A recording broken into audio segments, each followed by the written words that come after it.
ఒక 2 days shoot తర్వాత phone చేశా, గుర్తుందో లేదో. పద్దుకు ఫోన్ చేశాను. పద్దక్క చూడు, నిజంగా నువ్వు మొహాటంగా చేస్తున్నావేమో, ఒక 2-3 షూట్ అయింది అనుకుంటా, 1 వీక్ అయింది. నీ కాలితే మనీ అంతా నేను ఇచ్చేస్తా, నువ్వు వేరే పెట్టుకో, నువ్వు మొహాటంతో చేయొద్దు. అయ్యో సార్ మీకు తెలియదని. సార్ తర్వాత నన్ను తన క్లిప్ పంపించింది. నేను షాక్ అయిపోయిన. అసలు ఎప్పుడు తన గురించి, సినిమా గురించి మాట్లాడలేదు, పర్ఫార్మెన్స్ గురించి మాట్లాడలేదు. నాకు పర్ఫార్మెన్సెస్ అంటే చాలా ఇష్టం. నేను మీ నంబరు కాస్టింగ్ కోసం, నా సినిమాలో ఆర్టిస్టుల కోసం 1 year కూడా కేటాయించాను. రంగస్థలం అయితే ఒక 8 months, పుష్ప అయితే ఆల్మోస్ట్ 9 months. మీరు నమ్మరు. నా దగ్గర వచ్చిన ప్రతి ఆర్టిస్టు ఎవరైనా అనుకుంటారు, అందరూ వచ్చేది కార్డు ఫోటో ఇచ్చేసి వెళ్ళిపోతున్నామని. మా వాళ్ళు ప్రతి ఒక్కరిని ఇంటర్వ్యూ చేస్తారు, వాళ్ళ చేత పర్ఫామ్ చేస్తారు. నేను అన్ని వీడియోస్ చూస్తాను, నాకు అది ఇష్టం బాగా.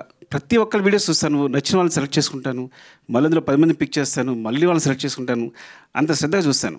సో అలాంటిది నేను షాక్ అయిపోయింది తను పర్ఫామ్. మరి పద్దక్క ఏం చెప్పిందో చెవిలో, వాళ్ళిద్దరు ఏం మాట్లాడుకున్నారో, ఏం చేస్తారో తెలియదు కానీ, సో చాలా చాలా బాగా చేసింది అని చెప్పడానికి కూడా అసలు నాకు అంత సిగ్గులేదు. నా కూతురు గురించి చెప్పడానికి అస్సలు సిగ్గులేదు, బాగా చేసిందని చెప్పడానికి.